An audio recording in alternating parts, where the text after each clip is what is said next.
Stargate SG-1 is one of the greatest science fiction TV shows of all time. Running for 10 seasons, the series starred Richard Dean Anderson as Colonel Jack O'Neill, leader of a team of military officers, civilians, and aliens who explored the galaxy through an ancient portal known as the Stargate.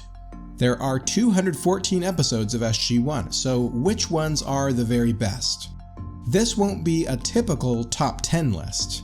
Instead, here we're going to run down the best single episode of each season as voted on by fans.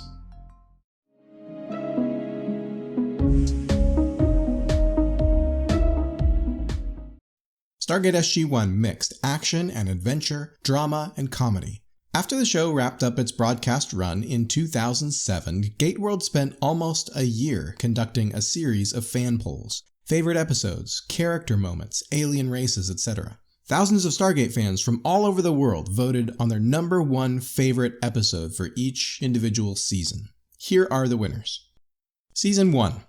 Over the course of 22 episodes starting in 1997, the SG-1 team quickly discovered that the planet Earth is part of a much larger community of species in the Milky Way galaxy. There are races young and old, some humans whose ancestors were abducted from Earth by the Goa'uld thousands of years ago, and other non-human species who have walked among the stars for countless eons. In the Torment of Tantalus, the team visits the planet nicknamed Heliopolis.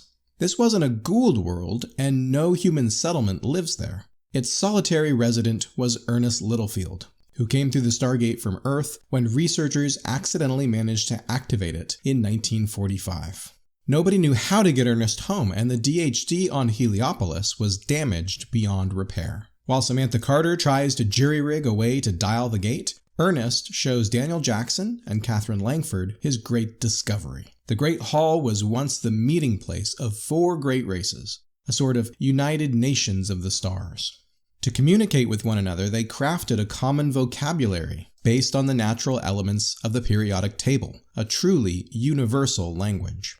Ancient races advanced in their technology, but long since gone. The Torment of Tantalus showed the team, and us as the audience, just how big the galaxy really is. Season 2. Viewers learned even more about the 4 great races in the 5th race, voted the best of Season 2. Here the team finds a piece of alien technology that downloads the library of the ancients into Colonel O'Neill's mind. It's a massive amount of knowledge, and as it slowly unspools, Jack loses the ability to speak or otherwise communicate.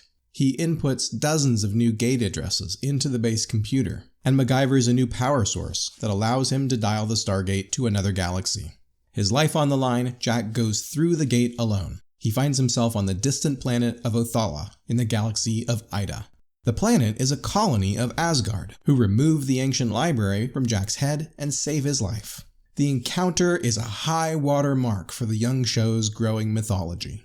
The Asgard tell Jack of the 4 races: the Asgard, the Nox, the Furlings, and the Ancients, the builders of the Stargates.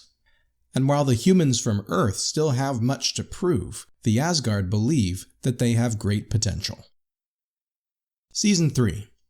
In the 3rd season of SG-1, Apophis is back from the dead, the search for Sha're and Skara comes to an end, and the team learns that the Asgard are facing an enemy worse than the Goa'uld in their home galaxy. Daniel also meets his very first ascended being, Omedasala. Fans voted Nemesis as the best episode of a great season. In the season finale, the team comes face to face with the Asgard's big enemy. Thor's ship shows up in Earth's orbit, and Jack is beamed aboard without warning. There, a critically wounded Thor tells him of the replicators, technological bugs who have taken over his ship and are consuming it for its resources. SG-1 has to stop the creatures from landing the ship and infesting Earth, gaining a foothold that could threaten the entire galaxy. Season 4. This season, the alliance with the Tok'ra moved forward as Apophis made a new grab for power. We met an intelligent Unos, Chaka, and discovered that the Russians had their own secret Stargate program. There were also new faces behind the scenes. Joseph Malazzi and Paul Mully joined the writers' room, and it's their episode, the time-loopy Window of Opportunity, that viewers picked as the best of the year. This episode is a real classic. After an encounter with an ancient device and a grieving scientist named Malachi, Jack O'Neill and teal'c find themselves reliving the same day over and over and over again. First, they try to learn enough to break free, then they just give up and have a bit of fun, knowing that they can do whatever they want with no consequences. But when they do return to the ancient planet and find a way to stop the loops, one of Stargate's funniest episodes suddenly becomes desperately poignant as Jack confronts Malachi with the reality of loss and the need to let go. Season 5. In the 5th season of Stargate SG-1, a powerful new threat emerged. First only hinted at in whispers, by the end of the season we knew his name and saw his oil-slicked face. Anubis was believed to have died a millennia ago, banished by the System Lords because his acts were unspeakable. This season we also met another ascended being, Orlan, and witnessed the downfall of key allies like the Tolan. With SG-1's 5-year run on Showtime coming to an end, actor Michael Shanks opted not to return for Season 6. The task of the writers was how to write him off, giving the character Daniel Jackson a fitting and emotional send-off, but one that left the door open for his possible return. The result was Meridian, the fan-favorite episode of Season 5. After a Nequadria experiment on the planet Langara goes terribly wrong, Daniel is exposed to a lethal dose of radiation. As he slowly wastes away in the SGC infirmary, his friends take turns saying goodbye, while Daniel has a close encounter with Omedasala. She eventually helps him to ascend to a higher plane. It's a new start for the character, whose journey has always been about sacrificing himself for the good of others. Season 6. Stargate's move to the Sci-Fi channel brought more changes, including a new member of the team. Corin Nemec joined the show as Jonas Quinn.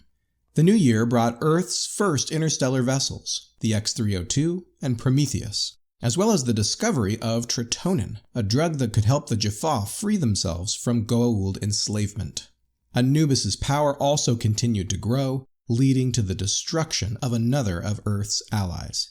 But the best episode of the season is a quiet little character study that puts Jack O'Neill in a prison cell with the ascended Daniel Jackson. Abyss sees Jack captured by Baal, who tortures him to death, only to revive him in a sarcophagus and torture him again and again and again. Jack finally asks Daniel to end it, to make sure he doesn't come back the next time. Meanwhile, SG-1 discovers the Colonel's whereabouts and provide a tiny window of hope for his escape. Abyss is proof that Stargate is so much more than a popcorn adventure show. It is capable of profound drama, deploying the best of science fiction ideas in a story that explores themes of humanity, friendship, and hope. Season 7. Daniel returned to his mortal form after a year as an ascended being, ready to continue his own fight against Anubis, who was growing in power after bringing the other System Lords to heel. SG-1 encountered the Hak'til, a tribe of rebel Jaffa women, and Anubis moved to replace his Jaffa armies with nearly unstoppable super soldiers. All of this led to one of the high points of the 10-year series. Fans voted a clear winner as the best episode of the year. The 7th season finale, Lost City Part 2. Anubis' direct assault on Earth finally arrives, as a newly inaugurated US president tries to cope with the global crisis. Elizabeth Weir is now in charge at Stargate Command, while SG-1 races across the galaxy to find an ancient power source. With the discovery of the ancient weapons platform beneath the ice of Antarctica, Anubis forces are destroyed, but the cost may be the life of Jack O'Neill. Season 8.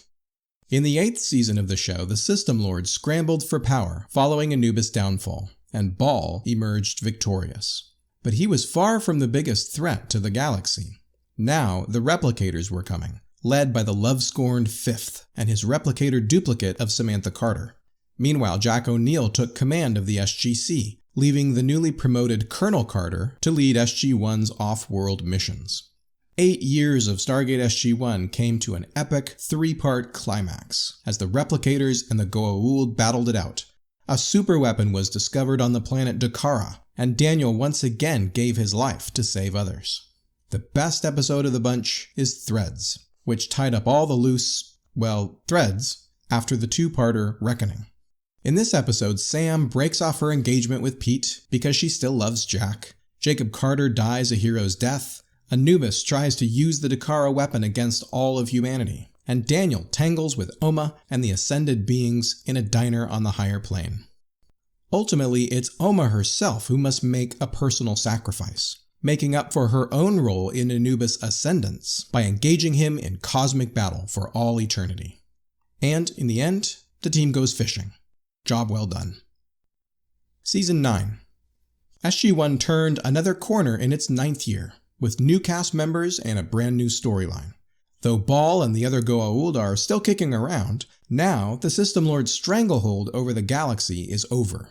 The new threat is from the Ori, powerful ascended beings from another galaxy, who send their emissaries to preach the religion of origin and demand worship. The day of reckoning is coming. Once again, fans picked the epic, action-packed season finale as their favorite episode of the season. Camelot is loaded with character moments, Arthurian mythology, and one of the biggest space battles in the series as the Ori fleet finally invades the Milky Way galaxy by means of the Supergate. While looking for a weapon Merlin devised to use against the Ori, SG-1 comes across the legendary village of Camelot on another world. There, they scour Merlin's library for a lead, while Colonel Mitchell fights a holographic Black Knight. When the Odyssey comes calling, it's all hands on deck, as an alliance of Earth, Jaffa, Asgard, and even Lucian Alliance vessels unite to repel the Ori attack. But their combined forces prove no match for the advanced warships. The battle is a rout. The Ori have arrived. Season 10. The final season of Stargate SG-1 advances the Ori storyline. Now, instead of waging a war of ideas with priors and prophets, Earth and its allies are in a shooting war with the Ori armies, now led by Vala Maldoran's daughter, Adria. The victories are few and far between, and in the end Adria herself ascends to become an even more powerful adversary. Voted the best of the final season, the Pegasus Project. It's an epic crossover event as SG-1 visits the lost city of Atlantis in the Pegasus galaxy. With help from Elizabeth Weir, Rodney McKay, and John Shepard, the team hopes to dial a Stargate into the Ori Supergate in the Milky Way to prevent the enemy from sending any more ships through. The gambit is a success, as the Odyssey uses the destruction of a Wraith Hive ship to initiate the wormhole, also destroying an Ori warship on the other side. Meanwhile, back in Atlantis' VR room, Daniel and Vala attempt to learn more about the 3 planets where Merlin might have hidden his weapon. The answers come surprisingly easy from the city's projection of a long-dead Lantean. Daniel quickly realizes that she is in fact not a hologram, but an ascended being, Morgan Le Fay, who is trying to help them stop the Ori. As we would see in the movie Stargate: The Ark of Truth, it wouldn't be the last time. So what do you think of the list? Visit us at gateworld.net to review the season-by-season episode guide and leave a comment below with your picks. Hit that subscribe button below to join the family and enable alerts to see all the latest videos from Gateworld.